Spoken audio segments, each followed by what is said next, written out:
I never thought my own family would steal from me. Not a stranger, not a scammer, not some criminal online. My family. For 18 years, everyone told me I had a college fund waiting for me.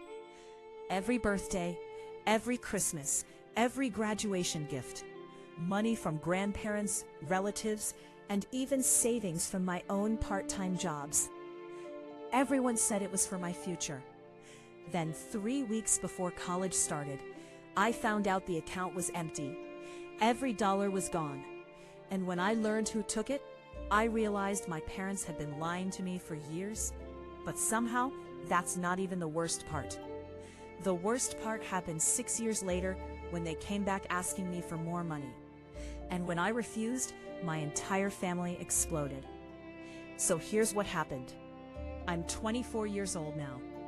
Growing up, I was always the responsible daughter.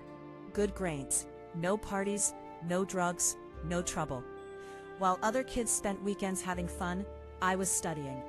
My younger sister Emily was the exact opposite. She skipped school constantly, partied every weekend, spent money faster than she earned it. But my parents always defended her. If she failed a class, it was the teacher's fault. If she got into trouble, it was her friend's fault. If she wasted money, she was just young. Looking back, I should have seen the favoritism. But when you're a kid, you don't notice these things. You just trust your parents. And that trust is exactly what destroyed me. The summer before college was supposed to be exciting. I had been accepted into a good university. I had plans, dreams, a future. Received a tuition reminder email. No problem. I knew I had a college fund.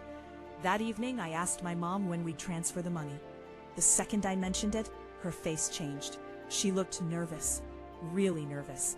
She told me we'd discuss it later. The next day I asked again, another excuse. 3 days later, another excuse. At that point, I knew something was wrong. Finally, I confronted both of my parents in the kitchen. I demanded answers. My mother took a deep breath. Then she said 5 words I'll never forget. There isn't a college fund. I laughed. I genuinely thought she was joking. Then I looked at my father's face. He couldn't even look at me. That's when my stomach dropped. The money was gone. All of it. I started asking questions. What happened? Was there an emergency? Medical bills? Debt? Did someone steal it? No.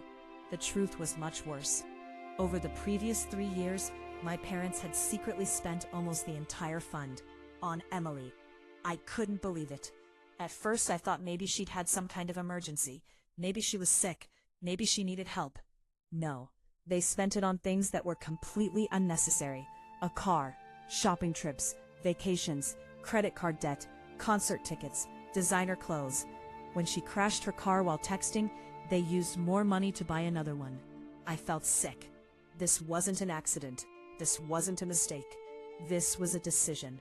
My parents looked at both of their daughters and decided one mattered more. And it wasn't me. I asked how they could do this. My mother's answer still makes me angry. Emily needed it more. Needed it more? I had spent years working for my future. Emily spent years partying. Yet somehow I was the one expected to suffer. My father told me family supports family. I asked him why nobody was supporting me. Neither of them answered. That night I cried harder than I ever had in my life. Not because of the money, because I finally realized where I stood in my family. I wasn't the favorite. I wasn't even a priority. I was just the responsible child they expected to survive no matter what. The next few weeks were chaos. I applied for loans, financial aid, scholarships, anything I could find. I ended up taking on nearly $50,000 in student debt. Meanwhile, Emily continued living exactly the same way. No consequences. No guilt. Nothing. College was brutal. While my friends enjoyed weekends, I worked. While they traveled, I worked. While they relaxed, I worked. Sometimes I worked 2 jobs while attending classes full-time. There were nights I survived on instant noodles because I couldn't afford proper food. But eventually I graduated. Then I got a job. Then a better job. And slowly my life improved. Meanwhile, Emily's life seemed stuck in a cycle of bad decisions. Bad relationships. Debt. Constant drama. Then 6 years later, she got engaged. And suddenly my family started calling again. At first I thought maybe they wanted to apologize.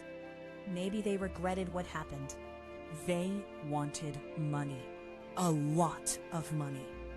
Apparently Emily wanted a dream wedding. A wedding she couldn't afford. My parents couldn't afford it either, so they came to me. Their solution: they wanted me to contribute $15,000. I nearly dropped my phone. I honestly thought it was a joke.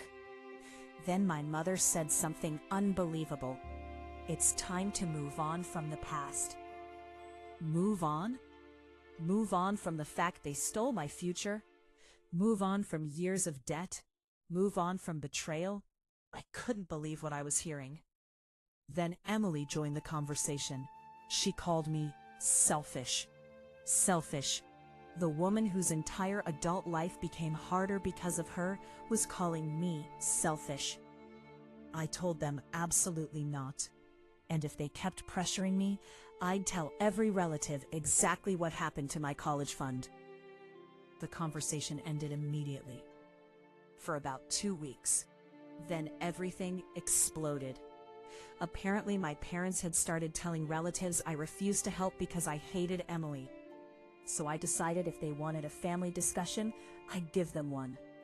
I sent a detailed email to every relative. I included everything. The college fund, the missing money, the spending, the lies. Everything.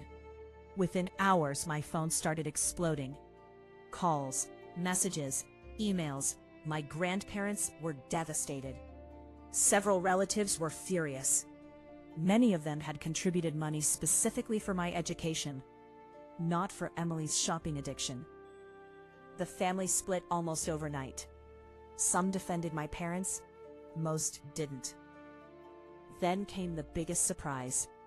A few weeks later, my grandmother called me privately. She didn't tell me details, but she did say one thing. People who betray family shouldn't expect rewards. I knew exactly who she meant. Word eventually spread. Several relatives stopped financially supporting Emily's wedding. The venue got downgraded, the guest list shrank, expensive plans disappeared, and somehow that was all my fault. According to Emily, I ruined her wedding. Not the theft, not the lies, not years of favoritism. Me, the victim. Today, I barely speak to my parents. I haven't spoken to Emily in over a year. And honestly, life is peaceful. For the first time in my life, I stopped trying to earn love from people who never intended to give it equally. The hardest lesson I learned is that betrayal hurts most when it comes from people you trust. Strangers can steal your money. Family can steal your future. But family can also steal your confidence, your trust, your sense of belonging. And that's much harder to recover from. Still, despite everything they took from me, I built a good life. I earned my degree. I built my career. I paid off most of my debt. And I did it without them. Maybe that's why they're angry. Because despite all their efforts to hold me back, I succeeded anyway. So, was I wrong for exposing my parents and refusing to pay for my sister's wedding after they spent my entire college fund on her?